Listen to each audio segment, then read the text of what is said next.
download aplikasi Bekal Islam.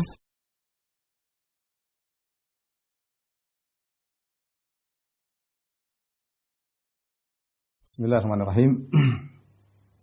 Assalamualaikum warahmatullahi wabarakatuh. Alhamdulillahi ala ihsani wa syukru lahu ala taufiqihi wa amtinani. Asyhadu an la ilaha illallah wahdahu la syarika lahu ta'ziman li sya'ni wa asyhadu anna Muhammadan abduhu wa rasuluhu da'ila ridwani. Allahumma shalli alaihi wa ala alihi wa ashabihi wa ikhwani. Kepada keluarga besar Fakultas Kedokteran Mustofa yang dirahmati oleh Allah Subhanahu wa taala, ya para dosen, para profesor. Alhamdulillah pada kesempatan pagi hari ini kita dipertemukan oleh Allah Subhanahu wa taala dalam rangka saling menasihati, terutama di musim pandemi yang banyak di antara kita terpaksa harus berdiam di rumah, ya, menyendiri di rumah, ya, bersama keluarga. Tentunya kita berusaha dalam kondisi seperti sekarang ini kita bisa menjaga keimanan kita, bahkan bukan hanya menjaga, kita berharap dalam kondisi yang kita semua tidak menginginkan seperti ini, tapi telah terjadi. Kita berharap bukan cuma menjaga keimanan kita, bahkan bisa menambah keimanan kita, ya. Pada kesempatan kali ini, ya, saya akan membahas tentang suatu perkara yang disebutkan oleh para ulama tentang permasalahan al-uzlah. Al-uzlah yaitu menyendiri, ditinjau dari dampak positif dan dampak negatif. Kapan kita dianjurkan untuk menyendiri, kapan kita dianjurkan untuk berbaur dengan masyarakat. Dengan harapan saya setelah kita memahami perkara al-uzlah, yaitu menyendiri atau al-khultah, bercampur dengan berbaur dengan masyarakat, kita akan tahu apa yang bisa kita lakukan dalam kondisi pandemi maupun tatkala non pandemi, ya. Pembahasan ini sejak jauh-jauh sudah dibahas oleh para ulama, di antaranya seperti dibahas oleh Abu Sulaiman Al-Khattabi rahimahullahu taala dalam kitabnya yang judulnya Al-Uzlah, yang beliau adalah wafat sekitar tahun 388 Hijriah. Kemudian juga dibahas oleh para ulama lain, contohnya seperti Abu Hamid Al-Ghazali dalam kitabnya Ihya Ulumuddin yang beliau wafat tahun 505 Hijriah. Beliau membuat suatu bab khusus atau pembahasan khusus tentang al-uzlah, tentang manfaat dan sisi positif dan sisi negatif, ya. Ini kita harus pahami dengan baik sehingga dengan landasan ini kita bisa tahu apa yang bisa kita lakukan tatkala kita harus berdiam di rumah, ya, sehingga lebih membangun atau meningkatkan keimanan kita. Tolong perhatikan, ya.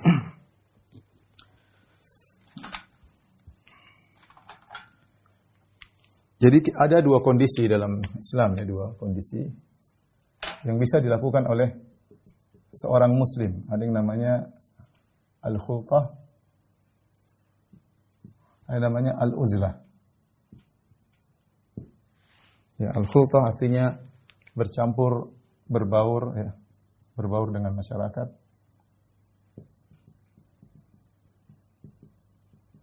Adapun al-uzlah artinya menyendiri, ya. Menyendiri untuk beribadah, ya, untuk beribadah, meningkatkan iman, ya, pada Allah. Kita tahu bahwasanya dalam kondisi sekarang banyak di antara kita yang mungkin lebih cenderung al-uzlah, menyendiri, ya, secara fisik, tapi kenyataannya mungkin tetap berbaur melalui medsos atau melalui sarana-sarana WhatsApp dan yang lainnya, ya.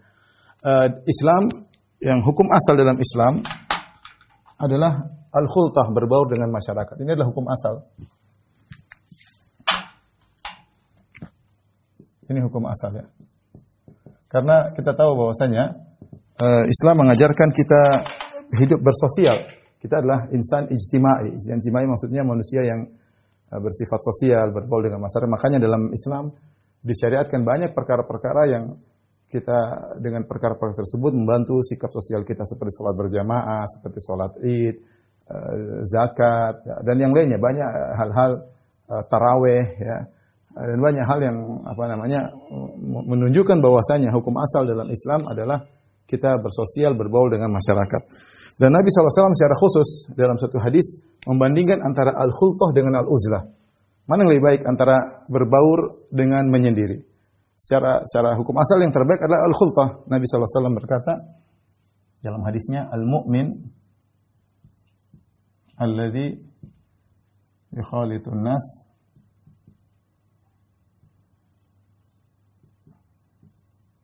wa yasbir ala adahum khairun min alladhi la yukhalitun nas wa la yasbir ala adahum.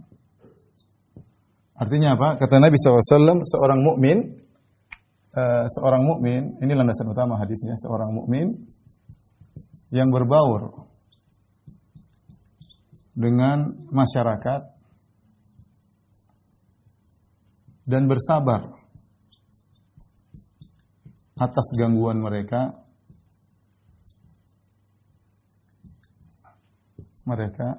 lebih baik dari yang tidak berbaur dan tidak bersabar, ya. Dan tidak bersabar, ya. Ya. Ini hadis yang sangat jelas, bahkan kita katakan nas, ya. Dalam Islam ada namanya dalalatul alfaz, yaitu penunjukan dalil, ada namanya nas. Nas itu jelas, tegas. Ada namanya misalnya yang zahir itu tidak menunjukkan, lebih condong tetapi tidak tegas banget, ya. Dan ada namanya muawwal, tapi ini nas sangat tegas. Seorang mukmin yang berbaur dengan masyarakat, bersabar atas gangguan mereka. Namanya kita berinteraksi pasti ada gangguan-gangguan, ya. Selain ada manfaat-manfaat, ya, tapi ada gangguan. Dan bersabar atas gangguan masyarakat lebih baik daripada yang tidak berbaur dan tidak bersabar atas gangguan mereka. Ini hukum asal. Namun kondisi bisa berubah, bahwasanya al-khultah ternyata terkadang kurang dianjurkan, ya. Bahkan dianjurkan al-uzlah dalam kondisi-kondisi tertentu. Misal dalam kondisi fitnah. Dalam kondisi fitnah yang seorang khawatir terjerumus dalam fitnah tersebut, ya. Dalam kondisi fitnah maka banyak dalil-dalil yang datang yang menunjukkan seorang untuk beruzlah, menjauhkan dirinya dari sumber-sumber fitnah agar dia selamat. Contohnya, dalilnya banyak, ya. Jadi, adapun dalam kondisi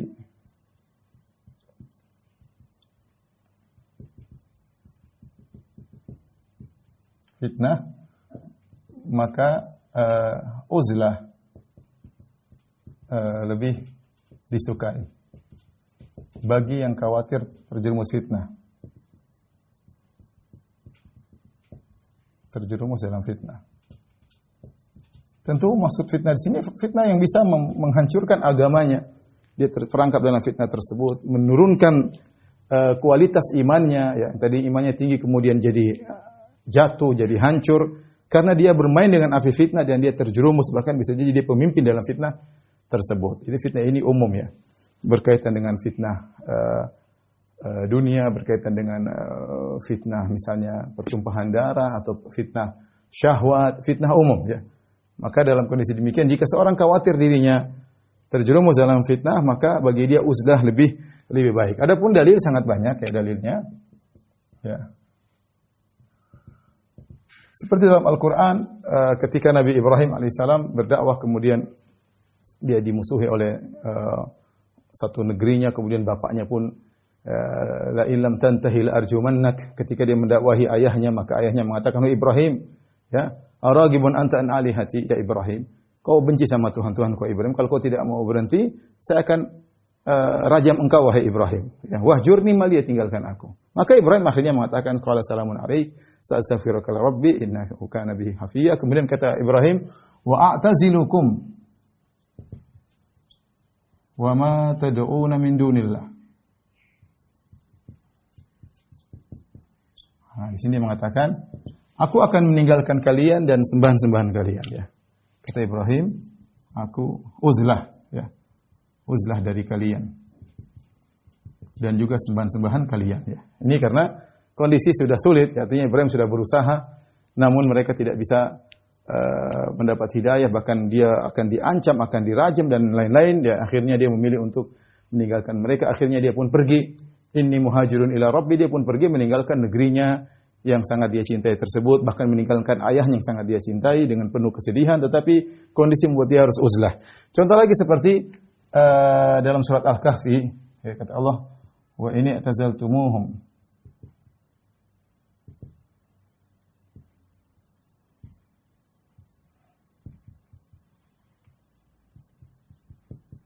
Fa'u ilal kahfi, ya.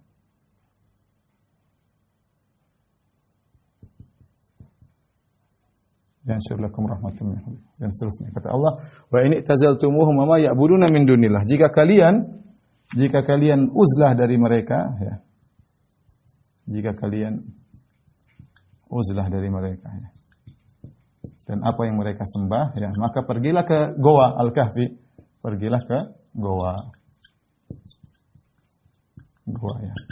Dan akhirnya mereka pun pergi, mereka beruzlah karena kondisi tidak memungkinkan, mereka dipaksa untuk melakukan kesyirikan. Mereka dipaksa untuk melakukan kesyirikan. Jika tidak, mereka akan dirajam, mereka akan dibunuh. Akhirnya 7 pemuda tersebut meninggalkan dengan disebutkan bahwasanya mereka adalah anak-anak pembesar, orang tua mereka pejabat-pejabat, orang-orang kaya. Akhirnya mereka harus meninggalkan itu semua. Mereka pergi memilih untuk pergi ke goa demi menyelamatkan agama mereka. Ini adalah dalil bahwasanya uzlah disyariatkan dalam kondisi tertentu. Hukum asalnya tentunya tidak. Ini dari Al-Qur'an. Adapun dalam hadis juga banyak, ya. Dalam hadis, ya. Seperti dalam Rasulullah SAW bersabda, ya, dalam Sahih Bukhari, ya, yushiku an yakuna khaira malil mu'min ghanamun yatatabba'u biha sya'af al-jibal.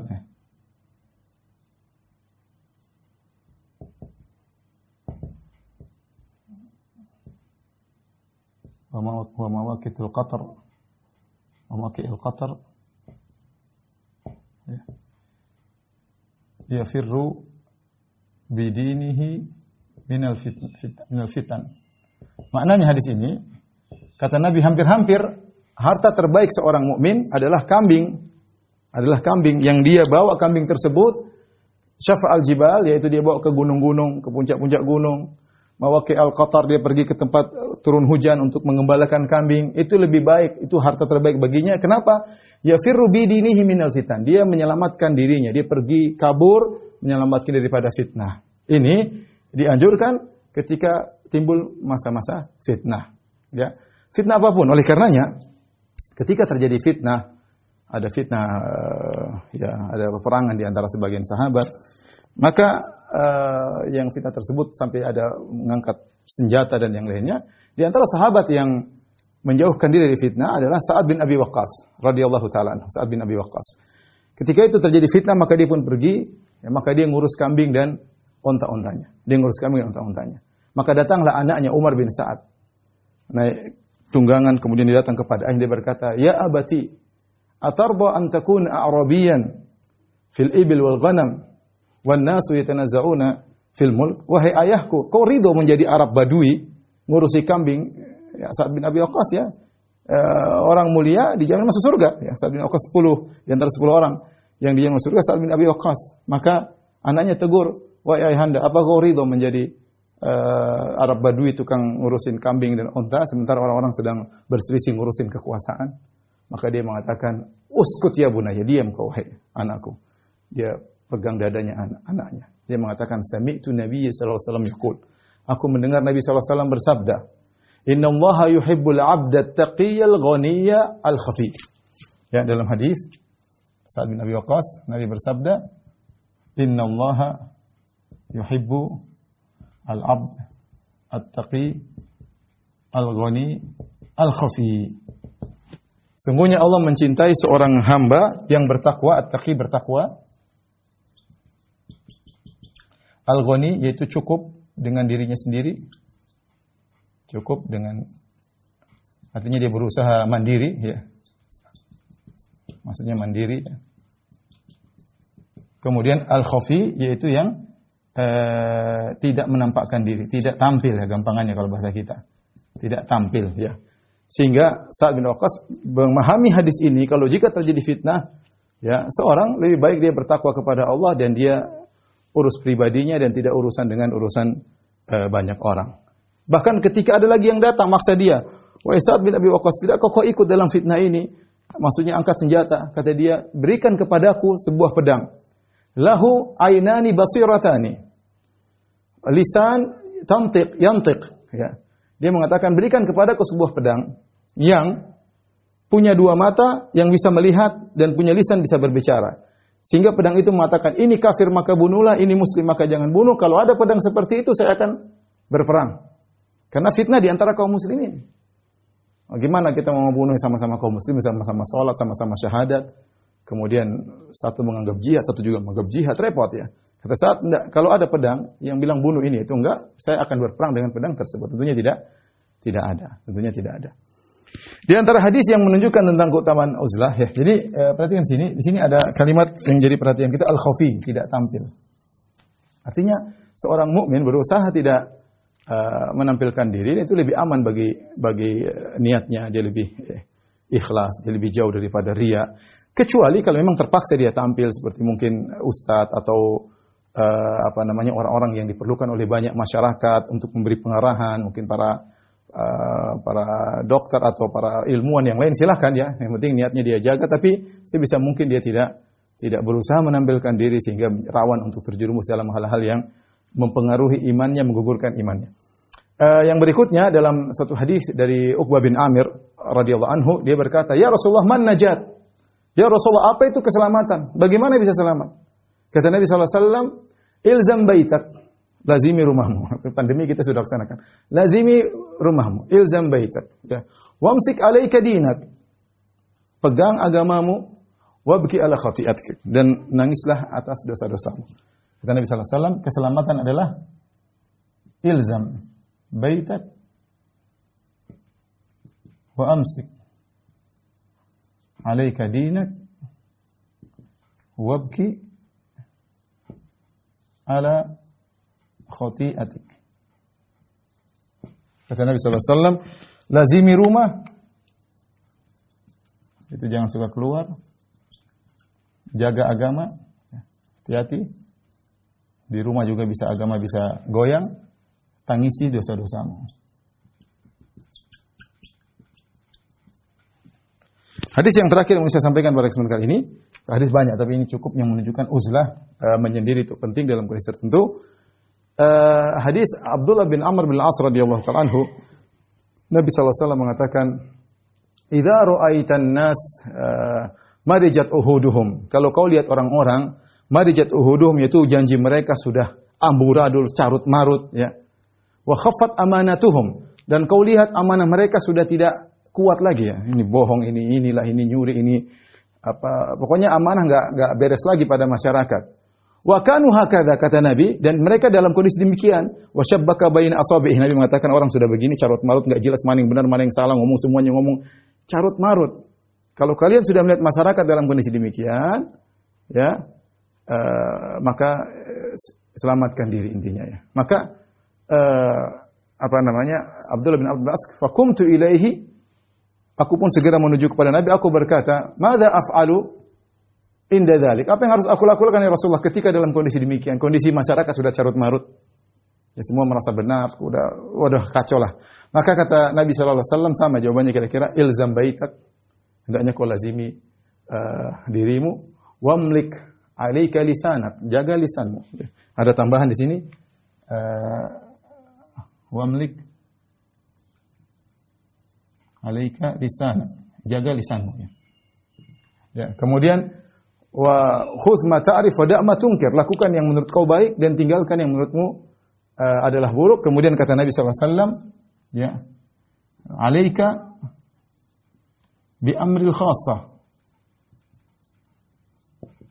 wa da'anka amrul 'ammah." Ada tambahan, itu jaga lisanmu. Selain tinggal di rumah, jaga lisan. Kemudian sibuk dengan privasimu yang bermanfaat. Tinggalkan urusan umum. Ya. Tinggalkan urusan orang banyak. Karena sudah kacau, carut marut. Ya. Ini hadis-hadis yang menunjukkan tentang keutamaan uzlah, dan ini dibawakan oleh Abu Sulaiman Al-Khattabi dalam kitabnya Al-Uzlah, yang menunjukkan dalam kondisi tertentu seorang disyariatkan untuk al-uzlah. Namun bagi orang yang mampu untuk menjaga imannya dalam kondisi apapun, maka yang terbaik adalah dia al-khulthah. Kalau dia mampu untuk menjaga imannya, dia mampu berbaur dan dia bisa bersahabat dan dia bisa menasihati masyarakat, maka yang terbaik adalah al-khulthah. Baik, kita lanjutkan. Al-Ghazali membahas dalam kitabnya Ihya Ulumuddin, menjelaskan tentang keutamaan uzlah dari sisi dampak positif dan dari sisi dampak negatif. Secara umum, dan ini juga disebutkan oleh Al-Khattabi dalam kitabnya Al-Uzlah. Saya jelaskan secara singkat. Al-Uzlah, sisi positifnya banyak ya. Oleh karenanya kita disyariatkan untuk beribadah berkhulwat dengan Allah Subhanahu wa taala. Contohnya seperti salat malam kita berkhulwat, kita sedang uzlah meskipun di kamar istri kita sedang tidur, kita uzlah berdua dengan Allah. Itu di antara contoh kita berusaha untuk berbahagia tatkala bersendirian. Contoh juga seperti ketika iktikaf. Iktikaf bahkan Nabi SAW membuat semacam kemah-kemahan di masjid selama 10 hari. Itu juga melatih diri kita untuk uzlah, melatih diri kita untuk berbahagia meskipun kita sendirian, tidak bercampur dengan masyarakat ya. Tetapi tentunya dalam waktu-waktu tertentu saja, tidak seluruh waktu. Asalnya Nabi SAW berbaur, asalnya Nabi memberi pelajaran, para sahabat pun demikian, memberi nasihat. Asalnya para sahabat berbaur. Hanya kondisi-kondisi tertentu mereka melakukan uzlah. Baik, apa faedah uzlah? Faedah uzlah disebutkan oleh kedua ulama tersebut, Al-Khattabi maupun Al-Ghazali. Di antaranya lebih menjauhkan diri daripada riya ya. Lebih menjauhkan diri daripada riya, menjauhkan diri daripada cari muka ya, karena kita tidak berbaur dengan masyarakat, kita tidak mau cari muka di hadapan mereka karena objek untuk kita cari muka enggak ada ya. Kemudian di antaranya misalnya kita lebih khusyuk dalam beribadah ya. Di antaranya kita bisa lebih fokus untuk ngurusi urusan keluarga kita ya. Di antaranya kita tidak terjebak dengan melihat kemungkaran tapi tidak bisa kita ingkari ya, karena kita jauh dari masyarakat ya. Di antaranya kita bisa banyak beribadah kepada Allah Subhanahu wa taala ya.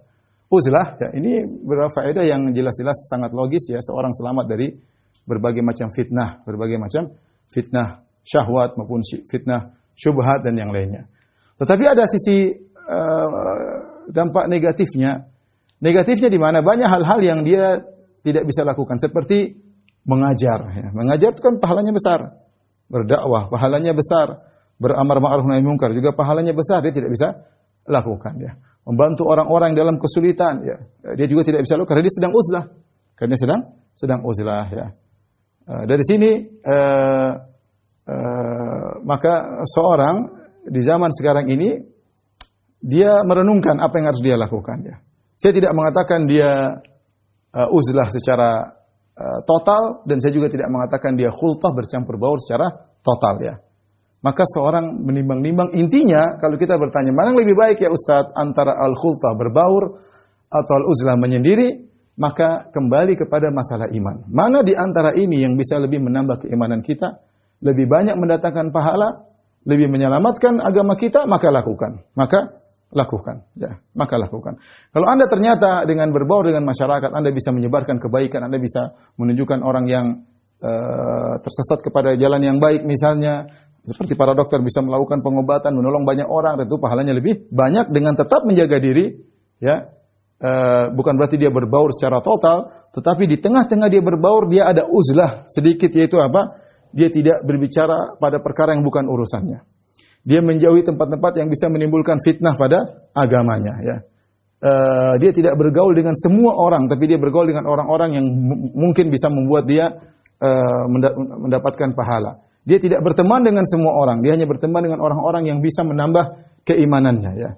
Jadi kita kalau bicara kenyataannya zaman sekarang, sulit bagi kita untuk mempraktikkan uzlah ya. Karena meskipun kenyataannya sekarang masa pandemi masing-masing di rumah, tapi kita tidak bisa uzlah secara total. Buktinya kita tetap aja kontak-kontakan. Ya, alhamdulillah ada seperti sekarang ada pengajian lewat Zoom. Ya, ini hakikatnya kita tidak sedang uzlah, hanya uzlah badan, tapi secara wajah ketemu, ngobrol, kita saling nasihati dan yang lainnya. Ya, maka kita tidak bisa juga melaksanakan uzlah secara total. Intinya ikhwan dan akhwat yang dirahmati Subhanahu wa taala, dari sini mana yang lebih baik antara uzlah atau khultah, kembali kepada diri kita masing-masing, ya. Mana yang harus kita, kapan waktunya kita berbaur dan kapan waktunya kita menyendiri, melihat kepada maslahat dan mudarat, bagaimana iman kita bisa terjaga bahkan bisa bertambah, itu yang kita lakukan, ya. Maka mungkin saya mau kasih misalnya dalam bahasa Arab namanya ikhtirah, itu usulan. Ya, usulan agar meskipun kita di rumah bisa menjaga atau bahkan menambah iman.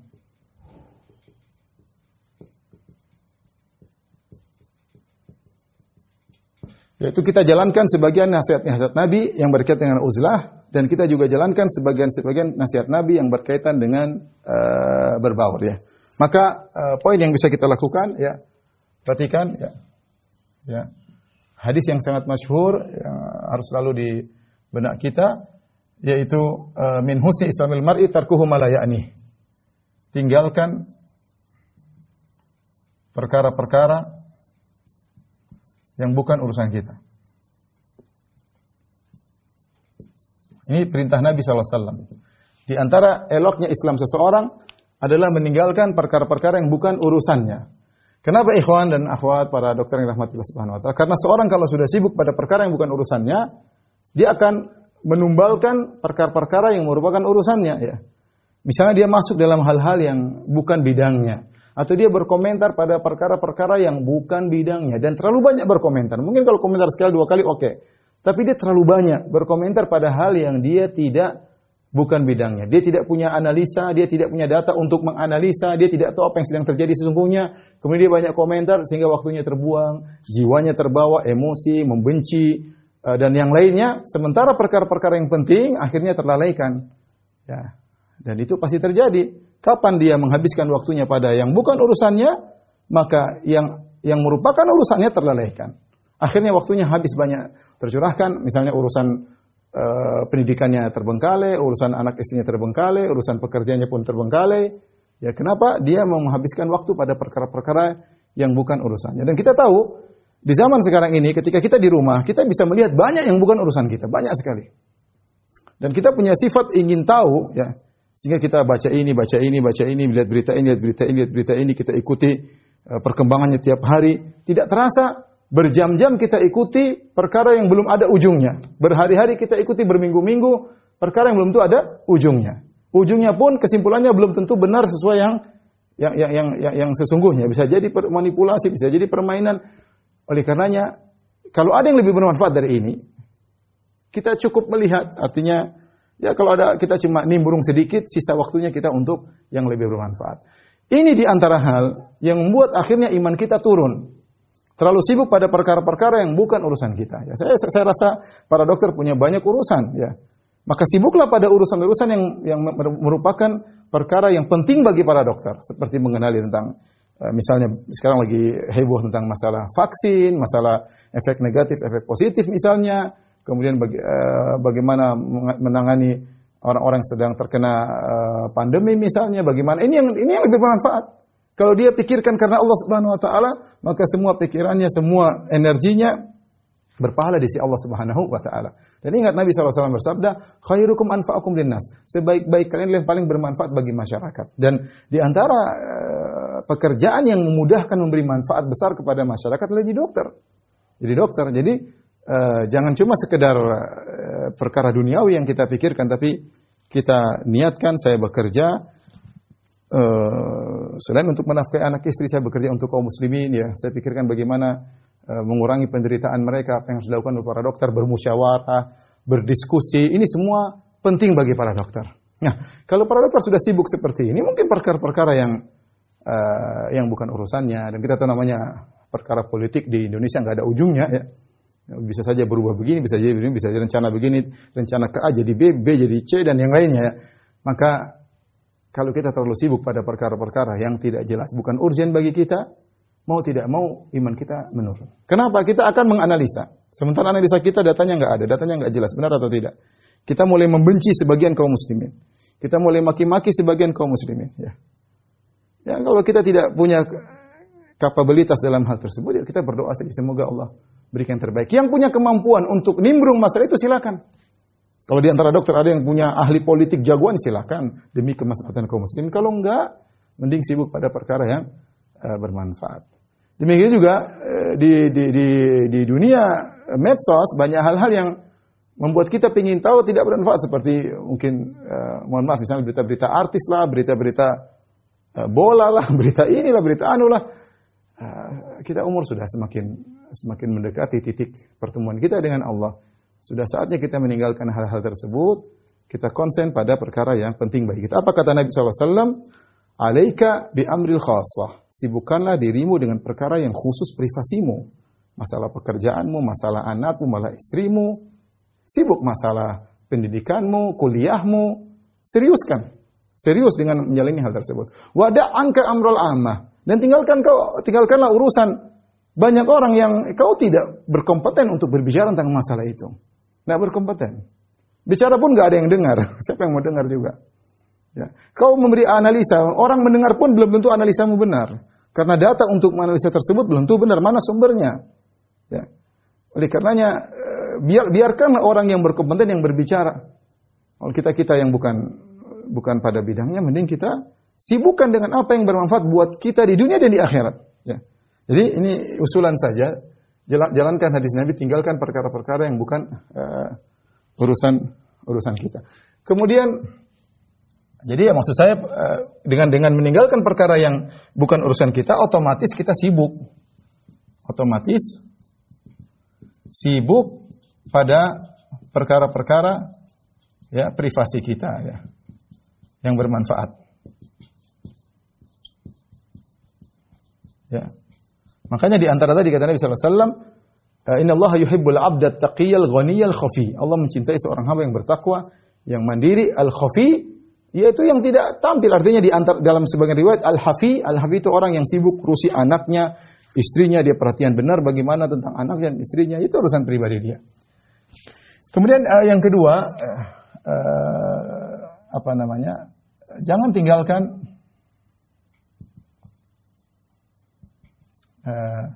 ibadah rutin ya. Rutinitas harian. Yang kelihatannya sepele tapi ini penting ya. Inilah di antara hal yang membuat kita terjaga dari fitnah. Apa kata Nabi sallallahu alaihi wasallam? Al-ibadatu fil harji ka hijratin ilayya. Beribadah di musim-musim fitnah, dan kita tidak ragu kita sekarang zaman fitnah. Mau fitnah dunia, mau fitnah syahwat, mau fitnah syubhat, fitnah politik, fitnah apapun banyak sekali. Ya. Sementara orang sibuk dengan mengikuti fitnah yang tidak ada penghujungnya, terkadang akhirnya menimbulkan menumpahkan darah atau memprovokasi terjadi sesuatu yang tidak kita sukai, yang akibatnya menyedihkan kita seluruhnya. Maka sibuklah dengan ibadah rutinitas yang jelas-jelas itu bermanfaat ya. Dan itu merupakan sangat dicintai oleh Allah di zaman-zaman seperti sekarang ini. Sederhana, jangan lupa misalnya ya, sederhana. Misalnya apa? Tentu sholat 5 waktu. Ya. Misalnya zikir pagi petang ya. Sederhana aja ya. Tapi ini harus ditekuni ya. Kemudian misalnya sholat malam ya. Meskipun hanya 1 rakaat, kalau bisa 3 alhamdulillah ya. Lebih daripada itu maka yang terbaik. Baca Quran ya. Baca Quran. Ini yang bekal kita nanti di akhirat. Ini yang membuat kita bahagia. Ini yang membuat kita dalam kondisi apapun Allah akan berikan solusi. Wa may yattaqillaha yaj'al lahu makhraja. Barang siapa bertakwa kepada Allah berikan solusi. Ya. Jangan sampai tatkala kita di masa pandemi justru kita malah terjauhkan dari takwa. Di rumah mentang-mentang waktu banyak di rumah akhirnya malah nonton ini, nonton anu, film ini, film anu, ya akhirnya iman kita semakin merosot. Maka sungguh menyedihkan hari-hari terlewati kita sampai nonton berita berjam-jam ya, mengikuti berhari-hari sementara Al-Qur'an lembarannya tidak kita tambah-tambah. Kita cuma stop situ, kita baru baca lagi mungkin minggu depan. Ada di antara sebagian kita mungkin bulan depan baru dibaca lagi. Ada di antara kita mungkin Ramadan berikutnya baru dia baca Al-Qur'an. Ini perkara yang menyedihkan. Ya. Maka di antara hal untuk meningkatkan iman kita, tatkala kita di rumah adalah jangan tinggalkan ibadah-ibadah rutinitas harian yang kelihatannya sepele tapi itu benar-benar mencarger iman kita, iman kita ya. Kemudian tinggalkan kalau bahasa Indonesia ya. Tinggalkan fudul ya. Fudul ya. Maksudnya yang tidak perlu ya. Melihat yang tidak perlu, ini yang tidak perlu. Terus apa ini? Ada kepo ya kalau bahasa kita, kepo. Mendengar yang tidak perlu. Yang tidak perlu. Berkomentar juga yang tidak perlu. Yang tidak perlu. Ini tinggalkan di zaman-zaman sekarang ini ya. Ya, ini adalah sebenarnya sudah saya singgung sebelumnya. Kita manusia memiliki sifat fuduli. Fuduli itu kepo, ingin tahu ya. Ingin lihat apa yang kita ingin lihat, ingin mendengar apa yang kita dengar, ingin berkomentar apa yang kita ingin komentarkan. Dan ini semua benar-benar berpengaruh kepada iman. Karena kata para ulama, al-qalbu wi'a, sebagaimana perkataan seorang sahabat bahwasanya hati itu adalah wi'a, yaitu bejana ya. Bejana yang diisi yang sumber pengisiannya salurannya dari pandangan, dari pendengaran dan dari ucapan. Apa yang sering kita lihat itu yang akan terisikan pada hati kita. Apa yang sering kita dengar itu akan terisikan pada hati kita. Apa yang sering kita bicarakan itu juga yang terisikan pada hati, terbiaskan dalam hati kita. Kalau kita sering melihat hal-hal yang tidak baik ya, atau hal-hal yang bukan urusan kita ya, maka mau tidak mau pasti ada hati kita pasti ada perubahan. Saya tidak usah bicara jadi contoh, kita lah duduk ya. Saya bukan bilang apa, misalnya kita duduk nonton film lah 1 jam. Film box office, film Hollywood, film apa? India Wood kayak film macam-macam ya. Drama Korea, drama India, sekarang dunia banyak sekali. Nonton 1 jam, 2 jam. Yakin kalau setelah nonton hati kita pasti berubah. Karena banyak sekali hal-hal yang kita lihat situ, maksiat lah, apalah, terbuka aurat wanita lah, inilah, kemudian itu semua terbias, nggak mungkin nggak terbias. Dan itu akan berpengaruh dalam kekhusyuan salat kita, pengaruh dalam kemalasan kita baca Al-Quran, pengaruh terhadap sikap kita, kecintaan kita kepada istri kita. Gimana lihat cewek-cewek cantik, pengaruh kita sama istri kita terasa hambar dan yang lainnya. Tidak terasa ya, tidak terasa, tidak mungkin tidak ada pengaruh. Itu maksiat. Jangankan maksiat, taruhlah kita nonton bola yang mungkin tidak maksiat ya. Nonton 2 jam pertandingan, teriak-teriak. Setelah itu pasti ada pengaruh. Iman, kalau kita mau ngecek hati kita pasti ada pengaruh pada hati kita. Kenapa kita melihat hal yang tidak perlu? Lihat yang tidak perlu. Ketika kita melakukan hal-hal yang tidak perlu, maka banyak hal-hal yang bermanfaat yang akhirnya terbuang-buang. Harusnya kita bisa gunakan untuk nelpon orang tua, berbakti kepada orang tua, untuk bisa menyambung silaturahmi dengan kakak dan adik, bisa ziarah kepada tetangga, menjalankan sunnah-sunnah Nabi. Semuanya tidak bisa kita kerjakan karena kita melihat yang tidak perlu, mendengar yang tidak perlu, berbicara yang tidak perlu, yang bukan pada bidang kita, akhirnya waktu kita terbuang. Dan ini yang perlu saya ingatkan, iman itu jangan disangka iman itu hanya turun ketika kita bermaksiat. Ingat ya, jangan disangka iman itu hanya turun ketika tidak bermaksiat. Ketika kita menghabiskan waktu pada perkara yang tidak bermanfaat, itu juga mengurangi kualitas iman kita. Karena hati ini akan terpengaruh dengan hal-hal yang tidak bermanfaat, yang kita lihat, yang kita dengar, yang kita bicarakan. Ikhwan dan akhwat yang dirahmati Allah Subhanahu wa taala, keluarga besar Fakultas Kedokteran Mustopo ya. Ini mungkin yang mau saya sampaikan pada kesempatan kali ini. Kalau mungkin judulnya adalah bagaimana meningkatkan iman tatkala kita di rumah, saya rasa teorinya sederhana, yaitu manfaatkan waktu pada perkara-perkara yang penting buat kita. Ya, jangan lupa beribadah kepada Allah Subhanahu wa taala. Ibadah-ibadah yang bisa kita lakukan, mumpung kita masih di rumah ya. Mudah, kita bisa telepon orang tua, dengan telepon orang tua menyambung silaturahmi ya. Kita bisa dekat sama anak-anak, bisa dekat istri, anak-anak yang masih kuliah bisa dekat dengan orang tuanya, saatnya berbakti kepada orang tua. Manfaatkan waktu mumpung di rumah. Tidak seperti sebagian orang ketika di rumah malah kemudian maksimal dengan game ya, mungkin sibuk dengan game ini, level ini ya, atau sibuk dengan nonton ini, menghabiskan waktu, membunuh waktu istilahnya, sehingga imannya merosot. Justru dalam masa pandemi dia semakin jauh dari Allah Subhanahu wa taala. Demikian apa yang disampaikan kepada keluarga besar Fakultas Kedokteran Mustafa yang dirahmati Allah Subhanahu wa taala. Semoga apa yang kita sampaikan bermanfaat dan menjadi hujah bagi kita di akhirat ya. Untuk bertemu dengan Allah dan semoga kita bisa mengamalkan apa yang telah kita sampaikan dan kita dengarkan. Wabillahi taufiq wal hidayah. Assalamualaikum warahmatullahi wabarakatuh.